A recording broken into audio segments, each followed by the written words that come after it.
किस्सा गोई में आप सभी का स्वागत है। किताब का नाम है अक्टूबर जंक्शन, लेखक का नाम है दिव्य प्रकाश दुबे। आइए चलते हैं कहानी के अगले हिस्से में।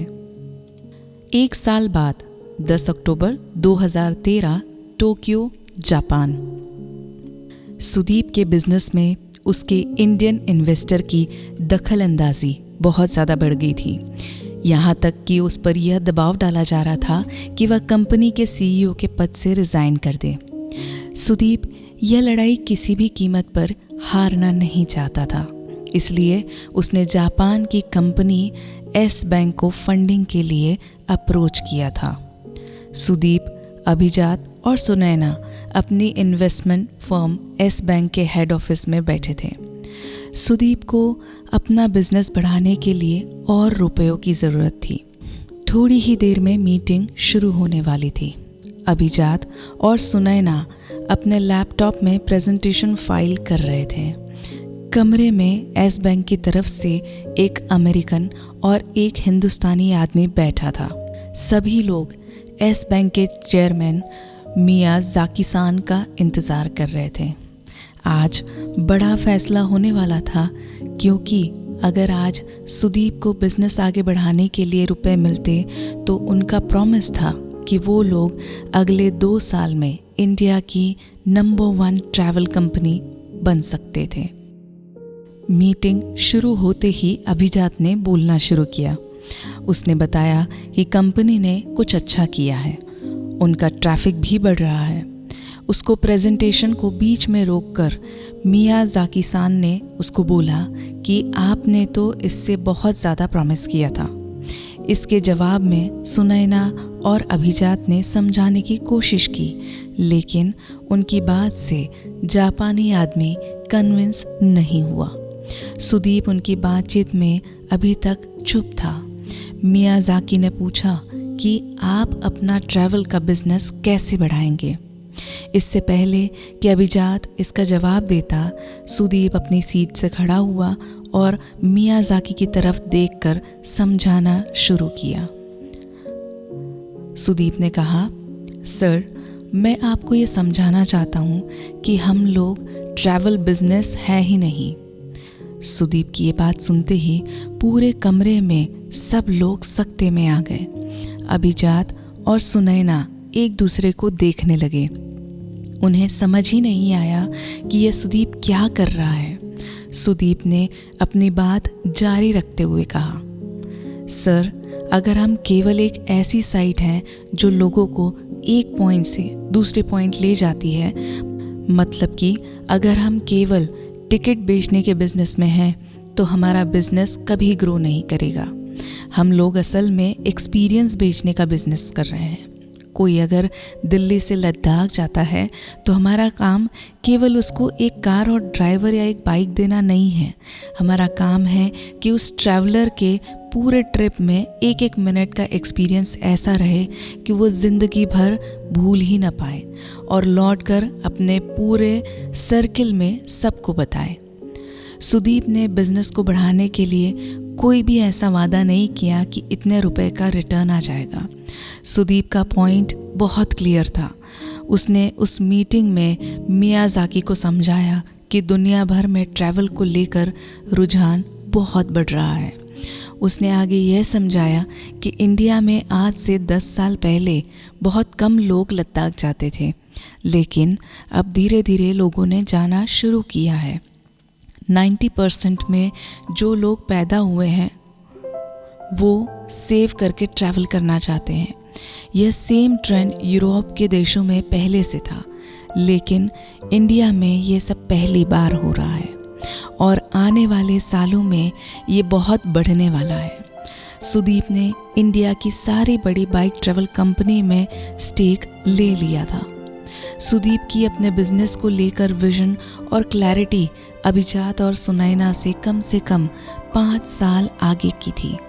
मियाज़ाकी सुदीप की बातों से इम्प्रेस हुए। सुदीप को अपने 10% स्टेक की कीमत अदा करने की शर्त पर करीब 251 करोड़ रुपए मिले। इस बार जब मीडिया में खबर आई तब न्यूज़ में अमाउंट के बारे में कोई जानकारी नहीं दी गई। हालांकि मीटिंग के बाद अभिजात और सुनैना बहुत खुश थे, लेकिन सुदीप को अपना 10% स्टेक देने के बाद से आने वाले खतरे का अंदाज़ा लग गया था। उसको पता था कि जितना कम उसका स्टेक होगा, इन्वेस्टर उसके काम में उतनी ही ज़्यादा टांग अड़ाएगा। 10 अक्टूबर 2013 Delhi. Chitra Indian book house publisher की रुचिका से मिलने के लिए राजीव चौक के कैफ़े कॉफ़ी डे में वेट कर रही थी। चित्रा ने जो किताब लिखी थी वो बेस्ट सेलर हो चुकी थी, लेकिन पूरी किताब में चित्रा का कहीं भी नाम नहीं था। रुचिका ने आते ही अपने लिए ब्लैक कॉफ़ी ऑर्डर की और कुर्सी पर बैठते ही बोली, 2 गुड न्यूज़ हैं और 1 बैड न्यूज़। चित्रा ने कहा, तीनों ही न्यूज़ बैड है मतलब। चित्रा ने अपनी आंखों को चमकाते हुए कहा। रुचिका ने कहा, इतनी भी बुरी नहीं है। चित्रा ने कहा, सुनाओ। रुचिका ने कॉफ़ी का सिप लेते हुए कहा, पहली गुड न्यूज़ ये है कि अगर तुम एक और किताब की घोस्ट राइटिंग करती हो तो पिछली बार से डबल पैसा मिलेगा। दूसरी गुड न्यूज़ ये है कि मेरे पास टीवी राइटिंग के लिए एक बहुत अच्छे ऑफ़र है। पैसा भी बहुत अच्छा है, तुम बोलोगी तो मीटिंग करवा दूंगी। बैड न्यूज़ ये है कि तुम्हारी बुक हम इस साल भी पब्लिश नहीं कर पाएंगे। बैड न्यूज़ के आगे दोनों गुड न्यूज़ का मतलब कुछ भी नहीं था। चित्रा ने सोचने के लिए 1-2 दिन का टाइम लिया। वह किसी भी तरह से चाहती थी कि उसकी बुक आ जाए। उसने रुचिका से उसकी किताब न आने की वजह जानने की बहुत कोशिश भी की, लेकिन रुचिका ने कोई सीधा जवाब नहीं दिया।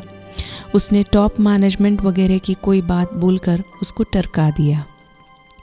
चित्रा को यह उम्मीद थी कि अब तो उसकी लिखी हुई किताब बेस्ट सेलर हो चुकी है, अब तो उसको चांस मिल ही जाएगा।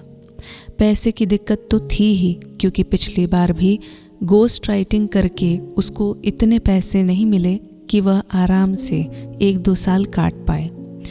पैसे के लिए वह आर्टिकल भी लिखने लगी थी, लेकिन आर्टिकल लिखने के चक्कर में टाइम बहुत चला जाता था, जिस टाइम में वह अपनी बाकी बची हुई किताब पूरी कर पाती। किसी भी लेखक के लिए इससे बुरा कुछ नहीं हो सकता कि उसकी अलमारी में न छपी हुई किताबों का कोना बड़ा होता जाए। यह वैसे ही है जैसे साल भर में हमारी न ली हुई छुट्टियों का हिस्सा पता ही नहीं कब बढ़ जाता है।